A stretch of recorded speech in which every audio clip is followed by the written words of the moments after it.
Assalamualaikum warahmatullahi wabarakatuh. Waalaikumsalam. Selamat pagi Bapak Ibu warga desa Jarorejo, khususnya Karangkabel ya. Pada saat ini memang kita dalam situasi sedang dalam tekanan ya, ini wabah virus COVID-19 yang memang penyebarannya memang cepatnya luar biasa Bapak Ibu, dan juga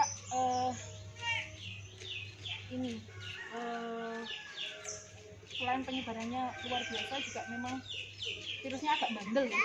Jadi memang virusnya ini memang daya hidupnya lebih kuat, juga ketika dia mempunyai media untuk dia bertahan hidup, itu memang dia bisa bertahan hidup di beberapa benda seperti yang sudah banyak dengan tahu ya, banyak literatur. Nah, utamanya itu memang namanya virus itu menularnya adalah melalui percikan droplet namanya. Nah, kenapa kita melakukan upaya penyemprotan ini? Karena dikhawatirkan ketika seseorang itu bersin atau batuk tapi tidak menggunakan etika batuk yang benar. Jadi etika batuk yang benar ketika kita batuk itu tangannya begini ya. Itu untuk mencegah biar kuman kita, virus kita itu tidak menempel di benda-benda lain. Karena ketika masih ada bercak bercak airnya, ketika dia menempel di baju, menempel di benda, menempel di gagang pintu, di setir sepeda atau apa, dia masih bisa bertahan hidup selama masih kering, selama masih basah. Nah, upaya penyemprotan desinfektan ini itu kita mencegah biar kuman-kuman yang menempel ini itu tidak hidup. Jadi ketika dia sudah kena larutan desinfektan ini, itu insya Allah kalau menurut standar WHO, ini sudah standar WHO ya, nah itu memang akan mati. Nah, teknik penyemprotannya, kita menyemprot di benda-benda lingkungan sekitar ini, didiamkan dulu selama 60 menit atau berapa? 1 jam. Nah, jadi setelah 1 jam itu harapan kita benda-benda yang terkontaminasi atau terkena percikan-percikan tadi yang kita tidak tahu ya dari mana sumbernya. Makanya kalau orang sakit itu memang disarankan pakai masker untuk orang yang sakit. Ketika dia tidak pakai masker, apa yang harus dilakukan? Tadi salah satunya adalah menutup dengan itu. Jangan dengan tangan. Kalau menutup dengan tangan, Anda makan, pegang yang lain, ini nanti sama saja menularkan ke yang lain. Seperti itu. Nah, untuk penyemprotannya ini kita tunggu 60 menit, dan kapan dilakukan? Paling tidak 1 minggu itu idealnya. Atau paling bagus kita lakukan 14 hari sesuai dengan masa inkubasi dari COVID-19 ini. Jadi COVID-19 ini gejalanya ketika virus itu masuk ke tubuh seseorang, itu masa inkubasi atau masa dari dia kena virus sampai timbul gejala itu adalah 14 hari.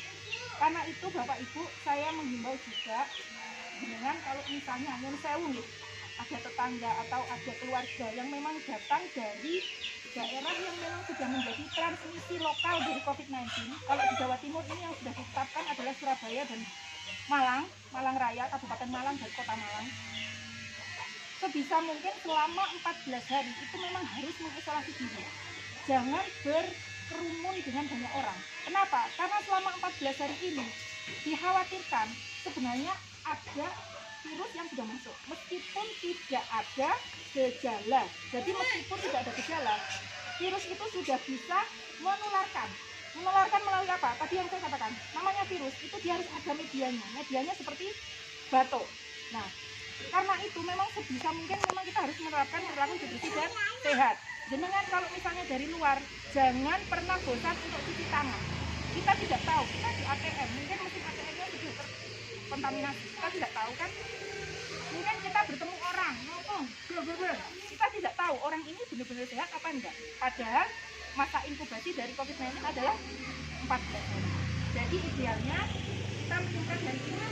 Semua yang tersemprot biarkan dulu sampai 60 menit. Baju, ini apa peralatan biarkan dulu. Nanti setelah 60 menit tidak perlu dicuci lagi. Karena insya Allah itu malah justru kita kan membunuh kuman yang ada di situ. Ya. Nah, idealnya adalah 1 minggu. Monggo kalau masih ada sisa mungkin masih bisa kita lakukan lagi.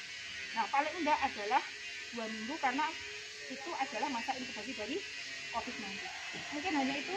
Untuk larutannya kalau menggunakan Baiklin sudah ada protokolnya ya. Jadi kalau Baiklin 1 banding 20 cc dengan 1 liter air, tapi kalau menggunakan Wipol 10 cc bisa digunakan untuk 5 liter air. Udah, ada pertanyaan? Terus yang disemprot langsung semua? Semuanya lingkungan boleh kita semprot, karena ini adalah larutan aman. Berarti enggak enggak di dalam rumah. Di dalam rumah pun boleh kita lakukan, tapi karena ini sifatnya kita kan untuk lingkungan ya, monggo kebijakannya mau rumah, kalau bayi rumah kan nanti akan terlalu banyak. Tapi kalau misalnya hanya lingkungan, jadi kan kita bisa menjangkau lebih banyak. Mungkin kalau di rumah, ibu-ibu ini sangat sederhana sekali, toh, bapak ibu, kita bisa membuat sendiri. Saya membuat sendiri, jadi memang sudah lama ketika saya praktek juga ya, pasti saya semprot pagi sore, saya semprot di tempat praktek saya. Ya, monggo terserah, itu kebijakan mau kalau ini karena ini sifatnya memang kita lingkungan, ya sebaiknya mungkin menjangkau sebanyak-banyaknya di lingkungan luar mawon.